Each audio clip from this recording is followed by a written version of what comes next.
안녕하세요. 복수의 끝을 본 40대 주부입니다. 저는 집안일을 할 때마다 사연튜브를 듣고 있습니다.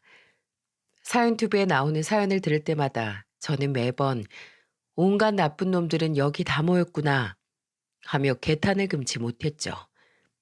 그런데 얼마 전 제게도 사연튜브에 사연을 보낼 만큼 경악스러운 일이 생긴 거지 뭡니까?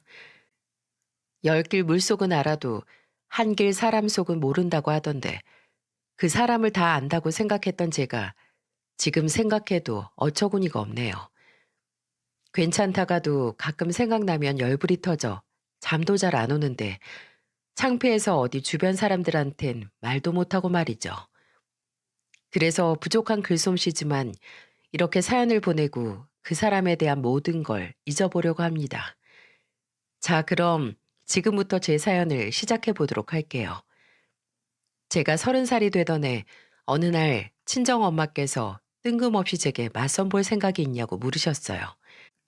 상대는 본인이 10년 넘게 다니던 피부과 원장님의 아들이고 오늘 병원에 갔다가 아버지 뵈러 온 원장님 아들을 우연히 봤는데 딱 제 스타일이라고 하면서 말이죠.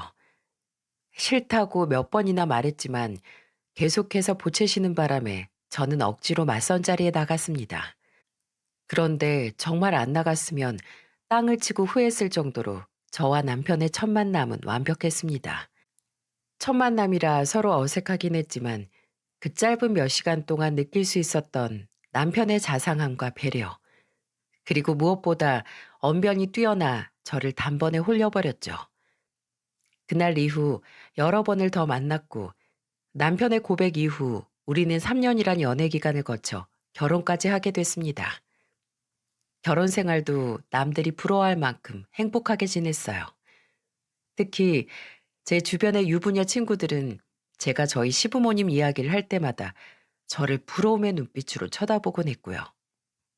그리고 제가 좋아했던 남편의 성격은 시부모님에게 그대로 물려받은 것이었는데요.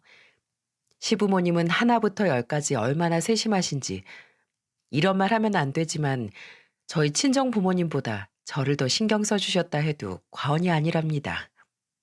또 제가 결혼할 당시 시부모님이 애지중지 키우시던 남편의 하나뿐인 여동생. 그러니까 시부모님께는 막내딸이 결혼하고 바로 미국으로 이민 가는 바람에 시부모님의 사랑은 제가 독차지한 거나 다름없었죠. 그래서인지 제가 시댁에 놀러라도 가는 날이면 시부모님께서는 귀한 손님은 편히 앉아만 있어라 하시고 허드렛 일은 다 제 남편만 시키셨는데 그런 모습도 시부모님이 제 편이신 것 같아 괜히 기분이 좋았습니다. 시부모님, 그리고 자상한 남편 덕에 결혼 생활 내내 마음이 편했던 저는 결혼한 지 1년 만에 첫째 아들을 낳고 3년 뒤에는 둘째 아들을 낳았어요. 시부의 말씀대로라면 남편 집안은 남자가 귀한 집안인데 제가 아들을 연달아 2명이나 낳았으니 시부께서는 세상을 다 가지신 듯 좋아하셨죠.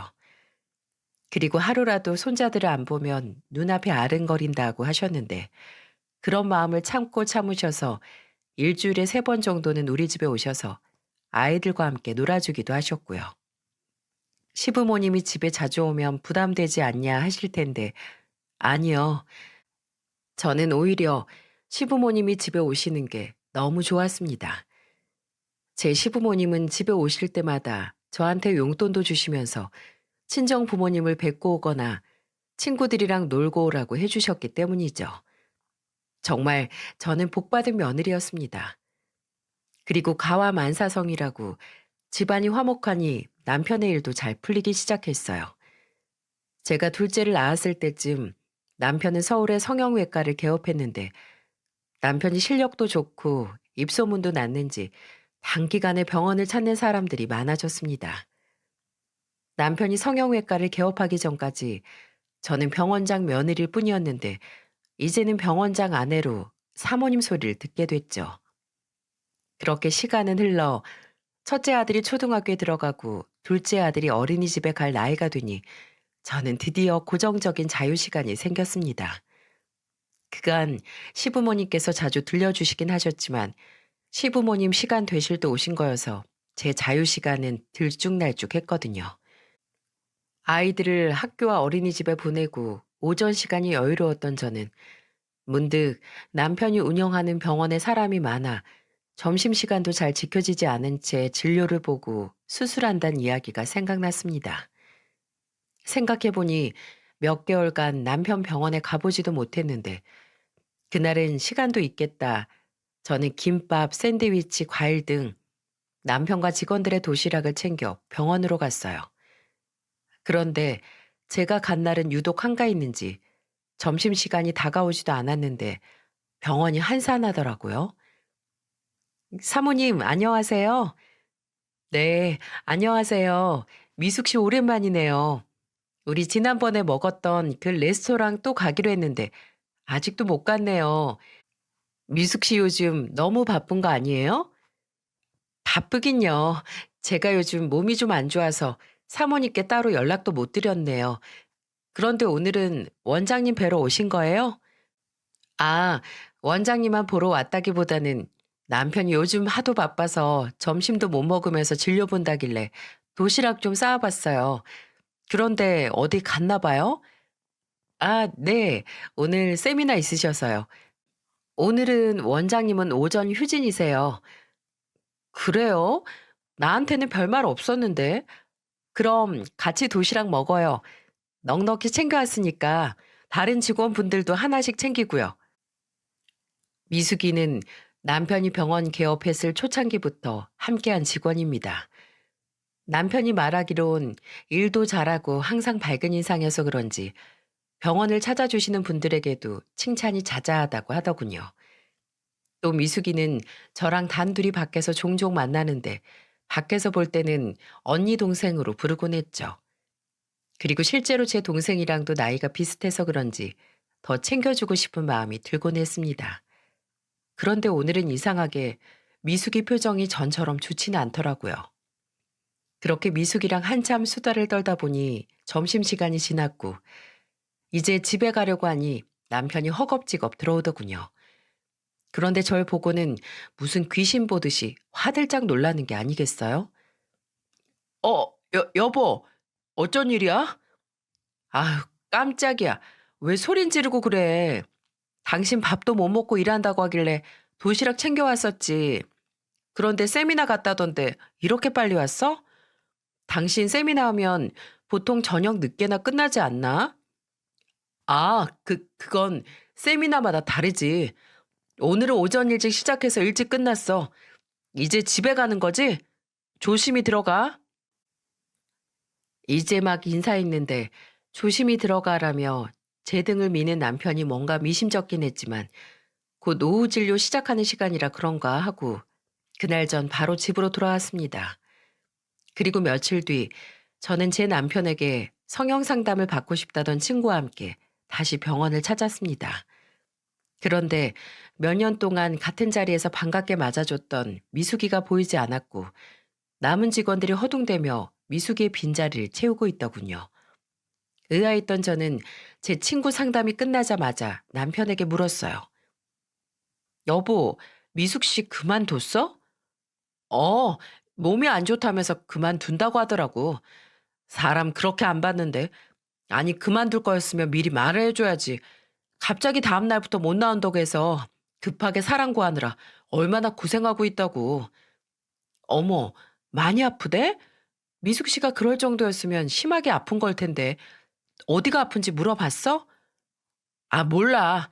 처음부터 같이 했던 직원이라 내가 이 사정 저 사정 많이 봐줬는데 어떻게 마무리를 이렇게 하고 나가는지. 이래서 직원들한테 잘해줄 필요가 없다니까. 여보, 무슨 말을 그렇게 해. 이 병원 처음에 홍보도 안 되고 그랬을 때 미숙 씨가 얼마나 열심히 했는지 누구보다 잘 아는 사람이. 그리고 당신 안 그러다가 요즘 말을 왜 그렇게 정없이 해? 친구랑 같이 듣기 민망할 정도네. 아니, 당신은 미숙 씨가 어떤 사람인지도 모르면서 왜 무작정 그 사람 편을 드는 건데? 뭐라고? 그래, 어디 말해봐봐. 미숙이가 어떤 사람인데? 아, 됐어. 어떻긴 뭘 어때? 직장을 그렇게 하루아침에 그만둔다고 하는 사람이면 말 다 한 거지. 요즘 일자리 구하는 게 하늘의 별 따기인데 복에 겨운 거지 뭐. 친구분 상담은 다 끝났으니까 잘 생각해 보시고 제 아내 통해 다시 연락 주세요. 제가 만족스럽게 잘해드릴게요. 그럼 조심히 가세요. 제게 늘 미숙이만큼 일 잘하는 직원이 두 명만 있어도 병원 하나를 더 세울 수 있다며 칭찬을 아끼지 않던 사람이었는데 남편의 갑자기 확 변해버린 태도에 전 이해하지 않을 수 없었습니다. 그리고 남편 말대로 인수인계할 사람도 뽑아놓지 않고 돌연 관둔다고 나가버린 미숙의 행동도 이해가 되지 않았죠. 그래서 전 집으로 돌아가 미숙이에게 전화를 걸었어요. 그런데 진짜 무슨 일이라도 있는 건지 미숙이는 제가 수없이 남긴 부재 중에도 전화 한 통 걸려오지 않았습니다. 그리고 심지어 나중에는 제 번호가 차단되기라도 했는지 통화 연결음이 한두 번 울리고는 바로 상대가 전화를 받을 수 없다며 끊겨버렸죠. 옛말에 든자린 몰라도 난자린 티가 난다고 미숙이가 갑자기 그만두니 덩달아 남편도 많이 바빠졌어요. 남편은 야근하고 집에 들어올 때마다 미숙이의 욕을 어찌나 하던지요. 처음에는 남편 말을 듣다 보니 저도 감정이입이 됐습니다. 그래서 저랑 개인적인 친분도 두터웠고 둘만의 추억들도 있었는데 제게 아무 말도 없이 관둔 미숙이가 미웠죠. 그런데 왜 좋은 얘기도 여러 번 하면 듣기 거북한데 남편이 저렇게 시도 때도 없이 얘기하니 이제는 미숙이를 떠올리기도 싫어지더군요. 그렇게 남편의 미숙이 욕은 미숙이가 그만두고 한 달쯤 지나서야 멈췄습니다. 그리고 며칠 뒤 저는 남편 병원 근처에서 브런치 모임이 있어 나갔다가 생각보다 빨리 끝나는 바람에 남편 병원 직원들에게 줄 간식을 사서 병원으로 갔죠. 그때가 오후 진료 시작 15분 전이었는데 다들 밥 먹느라 아직 안 들어왔는지 병원이 조용하더군요. 저는 기다리면 오겠지 뭐 하는 생각으로 대기실에 앉아 있었는데 병원 끝쪽 탕비실에서 남편이 껄껄거리면서 웃는 소리가 들리더군요. 남편은 혼자 밥 먹는 걸 좋아해서 직원들이 밥 먹으러 나가면 간혹 탕비실에서 혼자 밥을 먹곤 했는데 저는 그날도 그런 줄 알았습니다. 하지만 탕비실 근처로 가보니 웬 낯선 여자의 웃는 목소리도 들리는 게 아니겠어요? 저는 순간 이게 뭔가 싶어서 탕비실 문을 확 열어젖혔죠. 어, 당신이 여기 웬일이야? 당신 요즘 말투가 영 이상하네. 지난번에는 나한테 어쩐 일이라고 그러질 않나. 오늘은 웬일이냐 그러고. 내가 뭐 못 올 때 오는 사람도 아닌데 말이야. 당신이야말로 여기서 뭐 하는데? 이 여자분은 누구고? 아, 우선 인사해. 여기 순영 씨. 새로운 직원분이야. 새로 왔다고? 사모님 안녕하세요. 김순영이라고 합니다. 네, 반가워요. 그런데 난 사람을 새로 뽑았다는 얘기를 못 들어서 제가 오해할 뻔했네요. 이 사람도 참, 내가 뭐 직원 뽑고 안 뽑고 당신한테 일일이 얘기해야 돼? 뭐? 아니, 뭘 그렇게까지 말을 하고 그래? 그것도 새로 왔다는 직원 앞에서? 아, 됐어. 순영 씨, 제가 말한 대로만 해주면 아무 문제 없어요. 그리고 그만둘 거면 적어도 2주 전에는 미리 말해주고요. 알겠죠? 순영 씨 전 사수가 갑자기 그만두는 바람에 우리가 아주 힘들었다고. 네, 알겠습니다. 그럼 이만 나가봐요. 저는 이상하게 지난번부터 남편의 말투가 영 거슬리더군요. 제가 처음 남편한테 반했던 건 자상한 말투였는데 시간이 지나면 지날수록 자상의 자자도 없어지는 남편이 점점 꼴보기 싫어졌어요. 그리고 전에는 병원장 사모면 직원들한테도 잘 보여야 한다면서 무슨 기념일이나 행사 때마다 간식 바리바리 싸들고 오게 하더니 이제는 툭하면 어쩐 일이냐는데 정말 정이 떨어지더군요. 그래서 전 그날 이후 남편 병원에 발길을 끊어버렸죠. 그리고 한 10개월쯤 흘렀을까? 집에서 TV를 보는데 미숙이한테 전화가 왔습니다. 갑자기 병원을 그만두고 저와의 연락도 끊어버린 미숙이가 믿긴 했지만 그간 오래된 정이 있어서 저는 미숙이의 번호를 지우지 못하고 있었거든요. 그리고 저는 결국 전화를 받았죠. 미숙아, 어떻게 된 거야? 왜 그동안 연락이 안 된 거냐고. 남편 말로는 아프다고 했다는데 어디가 아픈 건데? 많이 아파? 언니, 나도 말 좀 하자. 그동안 연락 못해서 미안해. 사정이 좀 있었어. 그런데 내가 아프다고 했다고? 사정? 무슨 사정? 뭐 안 좋은 사정인 거야? 아, 남편이 네가 몸이 안 좋아져서 갑자기 그만뒀다고 하더라. 내가 그 말 듣고 얼마나 놀랐나 몰라. 몸이 어디가 어떻게 안 좋으면 나한테 아무 말도 없이 그렇게 하루아침에 그만두나 싶어서. 지금은 괜찮아진 거야? 괜찮아졌지. 아, 언니. 그런데 오랜만에 전화해서 이런 말 하기 그런데 나 돈 좀 빌려줄 수 있어? 한 20만 원만? 돈? 뭐 빌려줄 수야 있는데 20만 원? 그럼 너 지금 20만 원도 없다는 거야? 무슨 일인데? 나 애기 분유랑 기저귀 좀 사야 해서. 뭐? 애기? 누구 애기? 네 애기? 너 애기 낳았어? 어, 이제 한 100일 정도 됐어. 세상에, 축하해, 얘. 남편은 누구야? 그럼 너 결혼하느라 그만둔 거구나?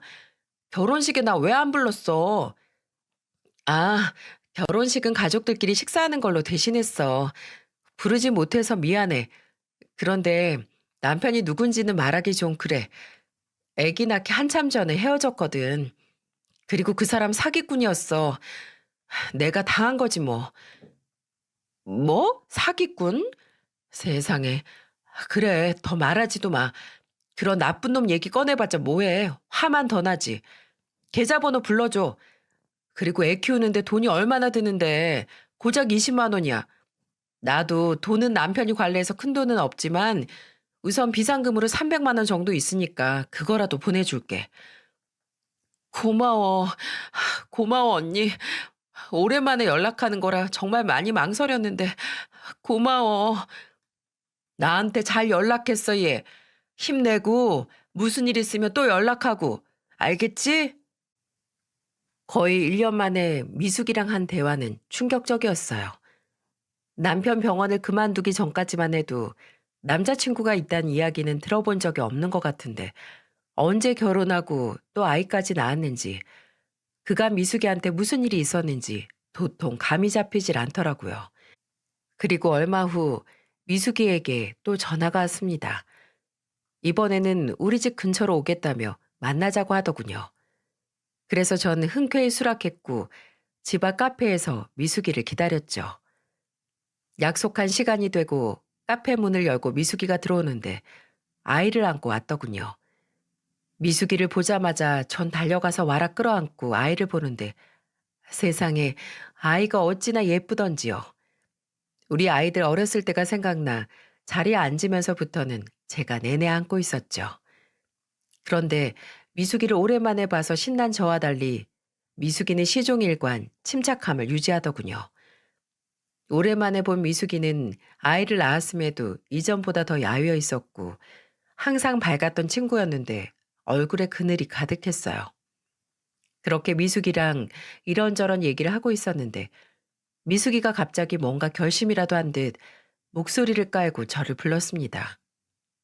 그리고 그 뒤로 한 말은 맨정신에 듣기 힘든 말이었죠. 언니, 아니 사모님. 사모님? 아이 갑자기 무슨 사모님이야. 밖에서는 언니라고 부르라. 죄송합니다. 제가 죽을 죄를 지었어요. 사모님한테 이러면 안 되는데 제가 미쳤었나 봐요.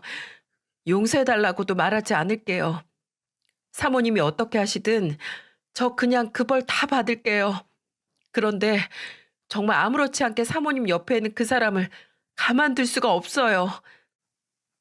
이게 무슨 말일까요?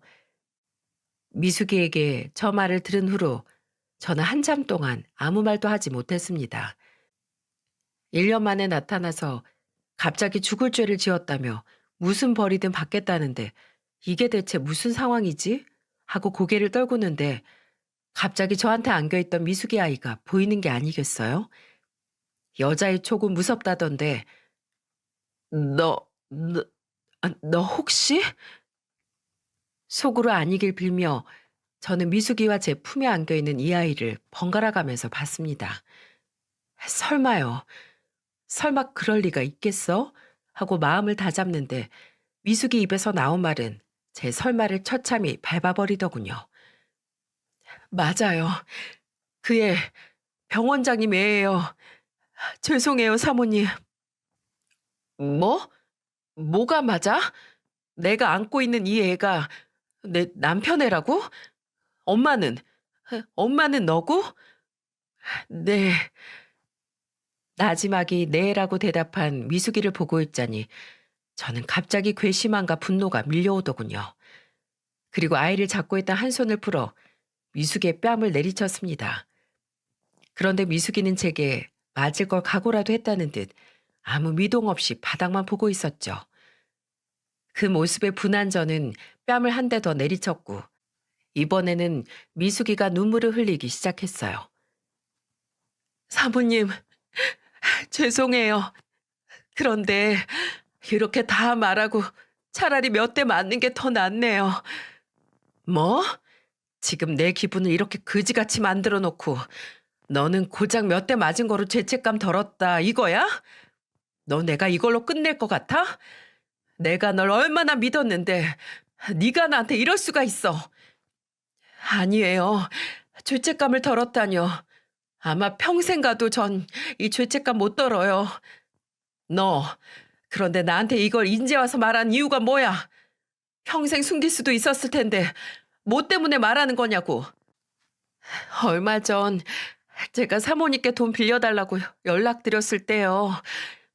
저 그때 배고프다고 칭얼거리는 아이가 너무 불쌍해서요. 정말 그러면 안 되는데 생각나는 사람이 사모님밖에 없어서 염치도 없이 연락드렸던 거였어요. 그런데 앞뒤 안 따지시고 1년 만에 전화한 제게 갑자기 큰돈을 턱 보내주시는 사모님을 보는데 이건 정말 아니더라고요. 그래서 늦었지만 지금이라도 바로잡고 싶었어요. 하, 맞네. 나는 네가 내 남편이랑 불륜 저지른 것도 모르고 너한테 몇백만 원이나 턱 보내줬네. 진짜 머저린 나였어. 나 원참. 사모님, 그러지 마세요. 다 제 잘못인걸요. 그런데 너는 뭘 바로잡고 싶다는 거야? 나한테 뭐 남편이라도 내놓으라고 하겠다는 거야? 살면서 이런 배신감을 느꼈던 건 처음이었습니다. 미숙이는 남편의 병원 직원이기도 했지만 제게는 진짜 친동생이나 다름없었어요. 그래서 1년 만에 돈 빌려달라고 온 연락에도 기꺼이 보내줬는데 이런 제 진심도 모르고 제 뒤에서 남편이랑 불륜이나 저지르고 있었을 생각을 하니 피가 거꾸로 솟는 기분이었죠. 그런데 지금까지 미숙이가 제게 했던 말들은 뒤에 이어질 말에 비하면 세 발의 피였습니다. 아니요.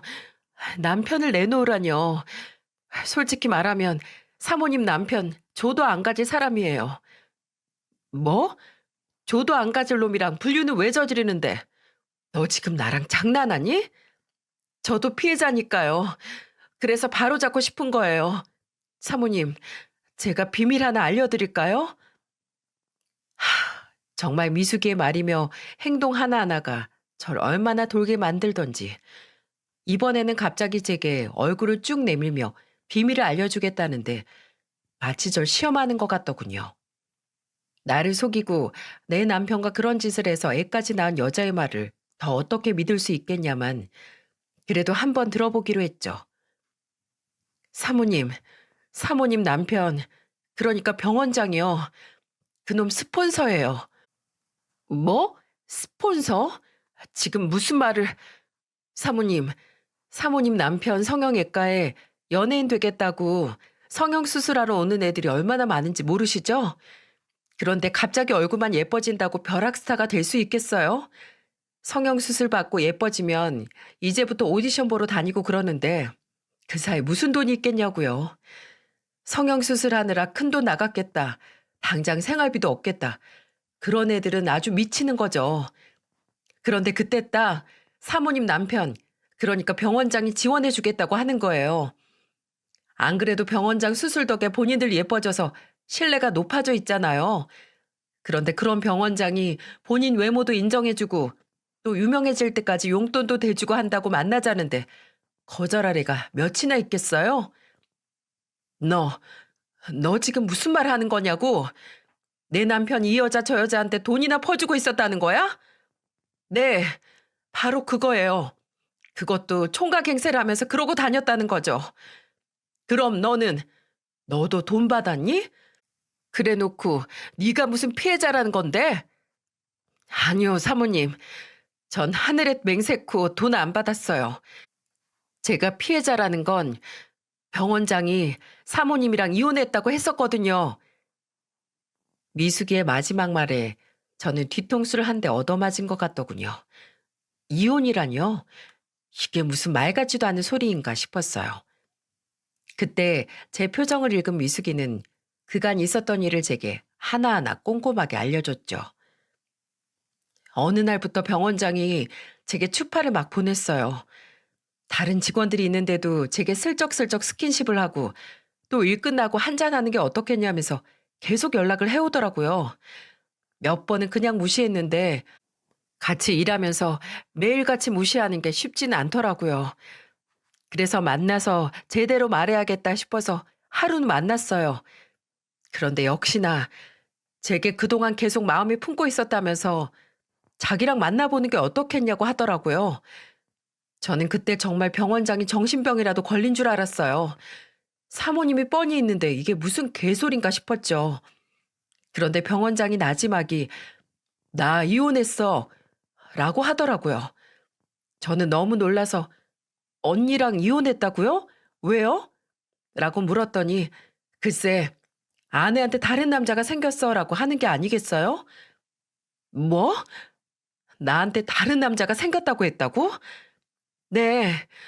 저는 사모님을 믿었지만 그 늦은 시간에 사모님한테 전화해서 묻기도 그랬고 또 어쨌든 부부 사이 일이니까 제가 따지고 들기도 뭐했죠. 아무튼 그러면서 온갖 피해자 흉내를 해대면서 제게 계속 매달리더라고요. 저도 처음에 사모님 생각도 나고 해서 거절했는데 이게 또 몇 년간 봐오던 사람이 그러니까 안쓰럽기도 했고요. 그래서 한 번, 두 번 만나서 위로해 준다는 게 이렇게 돼버렸어요. 저는 정말 병원장이 거짓말하는 거라고 생각도 못했어요. 그때 언니가 병원에 몇 달 동안 안 나오셨을 때여서 정말 죄송해요. 저를 불륜녀로 모함한 것도 모자라서 피해자 흉내를 해대며 미숙이를 꼬셨다는 말을 들으니까 참 기가 찰 누르시더라고요. 미숙이의 말을 다 믿기도 뭐했지만 제게 갑자기 차가워진 남편의 말투나 행동을 보면 의심해 볼 말이긴 했으니까요. 그런데 갑자기 뱃속에 애까지 있으면서 병원을 그만둔 이유가 궁금해지더라고요. 그런데 병원은 왜 그만둔 거야? 네 말대로라면 내가 이혼한 줄 알았고 그래서 둘이 합의하에 연애하다가 애 가진 건데 네가 병원을 나갈 이유가 없었잖아. 병원장이 애까지 원했던 건 아니었으니까요. 제가 애기 가졌다고 말하니까 사람이 갑자기 변하더라고요. 심지어 뱃속의 아이가 본인 아이가 맞냐고 따지면서요. 싱글이 이웃남을 만날 정도면 이미 이 남자 저 남자 다 만나고 다녔던 거 아니냐면서요. 그러더니 수술비에 위자료식으로 1,000만 원 줄 테니까 이젠 수술 받으란 얘기도 하더라고요. 그런데 저는 절대 그럴 수 없다고 했더니 그 뒤로 저를 아예 없는 사람 취급했어요. 그리고 그러고 있을 찰나에 사모님이 병원에 오셨고요. 왜, 저 그만두기 전에 마지막으로 뵌 날이요. 저는 그때 알았어요. 병원장이 이혼한 게 아니라는 걸요. 뭐? 그럼 내가 이혼한 게 아니어서 홧김에 나간 거야? 죄송해요, 사모님. 실은 이혼 안 한 거 알고 나서는 제가 병원장한테 하루라도 빨리 이혼하고 오라고 성화를 부렸어요. 그 당시 저는 제 애기 말고는 아무 생각도 없었거든요. 그런데 그 병원장이란 놈은 본인이 머리에 총 맞았냐면서 자기가 이혼을 왜 하냐고 화를 내는 거 있죠? 그러더니 저한테 너 말고 내가 챙겨야 할 여자가 몇이나 더 있는 줄 알아? 그때마다 이혼해서 위자료 주면 나한테 남는 건 뭔데? 시끄럽고 당장 가서 그 애 지워! 라고 하더라고요. 저도 그때 병원장 그놈 입으로 알았어요. 이 여자 저 여자 후원해주고 있는걸요. 모든 걸 알고 나니까 이런 놈한테 빠진 제가 너무 부끄럽더라고요. 고작 이딴 놈한테 매달렸다고 생각하니 제 자신이 너무 한심하기도 하고요. 그래서 그만둔다고 했더니 글쎄, 그래, 잘 됐다. 안 그래도 일자리 구해줄 여자애가 하나 있었는데 너 자리에 걔를 앉혀야겠다. 이러는 거 있죠? 그 자식 완전 여자의 눈이 돌았어요. 미숙의 마지막 말을 끝으로 저는 아무 기억도 나지 않았어요. 짧은 시간에 여러 충격을 받아서 기억을 못한 건지 아니면 기억하기가 싫었던 건지 정말 머릿속이 하얘지더군요. 저는 그날 미숙이랑 3시간이 넘도록 남편, 아니 그 자식 얘기를 했고 우선 이 말이 전부 사실인지 아닌지 확인을 했어야 했죠.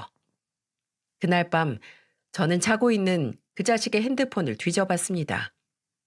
참, 그런데 그 자식의 핸드폰을 들자마자 저는 어이가 없어서 웃음만 나더군요. 핸드폰에 잠금 같은 걸 왜 걸어두는지 모르겠어. 그런 거 찔리는 거 많은 사람들이나 걸어두는 거 아니야? 라고 말했던 그 자식의 핸드폰은 버젓이 얼굴 인식으로 잠금이 걸려 있더군요. 그런데 뭐 이미 이 지경까지 왔는데 제가 못할 게 뭐가 있겠습니까? 저는 제 옆에서 자고 있는 그 자식의 이마를 손바닥으로 세게 한 대 퍽 쳤습니다. 그러니까 그 자식이 소스라치게 놀라면서 일어나더군요. 그러고는 제게 무슨 짓이냐며 소리를 질러댔는데 전 그 사이에 그놈 얼굴에 핸드폰을 들이밀었죠. 처음에는 이게 무슨 일인가 싶어 얼빠진 놈처럼 저를 쳐다보더니 이내 본인 핸드폰인 걸 알았는지 저를 밀쳐내며 핸드폰을 빼앗으려고 하더군요. 그러면서 제게 소리치는 게 아니겠어요? 당신 지금 뭐 하는 짓이야? 이 밤에 내 핸드폰을 왜 들고 있는 건데? 부부 사이에도 엄연히 사생활은 존중해줘야지. 당장 핸드폰 내놔. 그래? 사생활을 존중해줘야 한다고? 그래. 내가 당신 사생활 존중하며 물어볼게. 그러니까 지금 내가 묻는 거에 정확하게 사실대로 대답해야 할 거야? 뭐? 갑자기 무슨 소리 하는 거야? 당신, 나 말고 딴 여자 만나고 계시나요? 뭐? 무슨 질문이 그래? 사생활을 존중해달라며. 왜? 더 공손하게 물어봐줘? 남편님, 미숙이랑 불륜 저지르셨나요? 미숙이 애도 있던데 그 애가 당신 애는 맞나요? 말이 되는 소리를 해. 아, 이미숙 진짜. 당신 이미숙 만났어? 그 스토커. 걔 내 스토커야. 걔랑 불륜은 무슨 불륜? 당신이 속고 있는 거라고. 어디서 누구 애인지도 모를 애 임신해서는 내 애라고 우기는데 내가 얼마나 골치 아팠는 줄 알아? 걔 완전 정신 이상자야. 그래? 내가 그 말 믿어도 돼? 여기서 거짓말하는 거면 당신 나중에 국물도 없어? 그럼 그런 스토커 말 믿고 날 의심하는 거야? 당신도 참. 당신은 날 뭘로 보고 오히려 내가 당신한테 실망할 것 같은데? 알겠어. 대신 뭐가 됐든 나한테 안 걸리는 게 좋을 거야. 내가 뭐라도 알아내면 난 당장 당신 부모님께 달려갈 거거든. 그래. 당신 맘대로 해. 그런데 잘 자고 있는 사람은 왜 깨우고 그래? 내일 일찍 나가야 한다는 내 말 까먹은 거야? 나 다시 잔다. 뻔뻔하게 나오는 남편 놈을 보고 있자니 어찌나 약이 오르던지. 그런데 참 저도 저라고 남편 놈이 저렇게 우겨대니 남편 말을 믿어보고 싶긴 하더라고요. 솔직히 말하면 제게도 아이가 2명이나 있으니 그 당시에 이혼이 부담되긴 했거든요. 차라리 남편 놈이 끝까지 아니라고 우겨줬으면 싶기도 했던 것 같네요. 남편 말대로 미숙이가 진짜 스토커였으면 좋겠다 싶기도 했고요. 아마 이래서 남편의 불륜을 알고도 모른 척 넘어가주는 여자들이 생기는 거구나 싶었습니다. 그렇지만 반대로 생각해보니 이 모든 게 사실이라면 이런 몹쓸 놈, 품 안에서 제 자식들을 키울 수 없는 노릇 아니겠어요? 이런 여자의 미친 정신 나간 놈이라면 하루빨리 제 애들한테서 떼어놓는 게 엄마가 할 몫이니까 말이죠. 다음 날 저는 친자 확인 검사를 예약했어요. 그리고 예약날 저는 남편의 칫솔을 챙겨 친자 확인해주는 기관으로 갔고요. 그리고 사전에 미숙이도 그곳으로 아이를 데리고 오라고 했습니다. 남편의 말이 맞다면 미숙이가 샘플을 조작할 수도 있다고 판단했던 저는 그 자리에서 직원의 도움을 받아 미숙이 아이의 입에 면봉을 넣고 샘플을 채취했어요. 그리고 이틀 정도 뒤에 검사 결과를 받았는데 정신 이상자는 미숙이가 아닌 제 남편 놈이란 걸 확실하게 알 수 있었죠. 네, 맞습니다. 미숙이가 데려온 그 아이가 제 남편 놈의 친자식이 맞더군요. 세상에 아무리 불륜이라지만 제 친자식을 낳은 여자를 스토커, 정신 이상자로 몰아가는 게 말이나 되는 소리입니까? 게다가 본인 아이가 맞냐고 미숙이를 몰아붙이고 그리고 뭐요? 싱글이 이웃남을 만날 정도면 이미 이 남자 저 남자 다 만나고 다녔던 거 아니냐고요?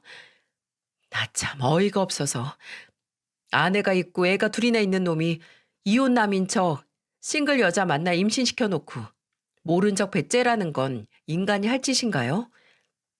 제가 미숙이를 옹호하는 건 아니지만 정말 제가 살 맞대고 자던 놈이 이런 저질 같은 사람이었다고 생각하니 그 인간한테 닿았던 제 살들이 다 쭈뼛쭈뼛 서는 것 같아 소름이 끼치더군요. 저는 그 길로 친자 확인서를 들고 시부모님께 갔습니다. 그 당시 시부께서는 병원을 정리하시고 시모랑 전원주택에서 살고 계셨는데요. 그 조용하고 평화롭던 곳이 제 등장으로 인해 산산조각났죠. 영희야, 네가 이 시간에 여긴 무슨 일이니? 아버님, 아버님께 보여드릴 게 있어서 왔어요. 저는 가방에서 친자 확인 결과 보고서를 꺼내 시부모님께 보여드리며 이렇게 말했습니다. 한쪽은 아버님 아들이고 한쪽은 아버님 아들의 자식이에요. 눈이 평소보다 더 커진 시부모님은 종이를 뚫어져라 보는데 사람은 보고 싶은 것만 본다더니 친자 확인서에 있는 성별에 눈이 꽂히셨더라고요. 평소 제게 손녀딸은 언제 볼 수 있는 거냐며 노래를 부르셨는데 하필 미숙이가 낳은 애가 딸이었거든요. 본인 아들이 파렴치한 사람이라는 걸 알 리 없던 시부모님은 제게 이러더군요. 세상에, 드디어 딸을 낳은 거니? 아니, 그런데 언제? 나는 너 배부른 걸... 맞죠? 저 배부른 거 보신 적이 없으시겠죠? 제가 딸을 낳은 건 더더욱 보신 적이 없을 테고요. 그럼 이 아이는 뭘까요? 아버님, 어머님? 제 물음에 아무 대답 못하는 시부모님을 보고 있자니 내가 괜한 일을 한 건가 싶었는데 뒤에서 시부모님네 현관문을 열고 허겁지겁 뛰어들어오는 남편놈을 보자니 다시 혈압이 오르더군요. 당신 여기서 뭐 하는 거야? 나하고 얘기해, 나하고. 내가 말했지. 걸리지 말라고. 미숙이가 데리고 있던 애 당신 친자식 맞던데? 당신 부모님이 그렇게 기다리고 기다리던 손녀딸. 당신 번거로울까 봐 내가 직접 애 데리고 가서 친자 확인도 끝내서 왔어. 자, 이거 친자 확인서 봐봐. 당신... 제 말이 끝나기 무섭게 시부는 본인의 몸을 던져 남편 놈을 때리기 시작하시더군요. 시모는 아예 할 말을 잃으셨는지 바닥에 주저앉아 친자 확인서만 보고 계셨고요. 정말이지 시부모님께는 죄송했는데 그래도 매도 먼저 맞는 게 낫다고 뒤이어 터져나올 일들도 제가 하나하나 알려드렸어요. 아버님, 진정하세요. 아직 할 말이 더 남았거든요. 당신 조용히 하라고. 이따가 나랑 이야기해. 제발 아무 말도 하지 마. 뭘 아무 말도 하지 마. 내가 분명 경고했지. 나한테 걸리지 말라고 말이야. 아버님, 그간 아버님 아들이 성형외과에서 여자 꼬셔가지고 그 여자들한테 돈을 다 대주고 있었더라고요. 그리고 그중 한 명이 순영이라고 지금은 병원에서 일도 하고 있고요. 돈을 주다 이젠 본인 일터로 불러서 여왕처럼 오시며 월급도 주고 있더라고요. 제가 의사 남편 뒀다고 주변에서 그렇게들 부러워하던데 의사 남편이 이런 천하의 쓰레기인 걸 알아도 절 부러워할까요? 아버님 생각은 어떠신가요? 그, 그걸 어떻게 알았냐고 이 자식아? 당신이 미숙이가 그만둔다고 했을 때 말했다며. 세상 똑똑한 척은 혼자 다 하더니. 아니, 그리고 당신 진짜 사람이야? 미숙이 그렇게 그만두게 만들어 놓고 나한테는 책임감이 없니 뭐니 하면서 그렇게 욕을 해대? 그리고 네가 돈 대주는 여자를 병원에서 일을 시켜?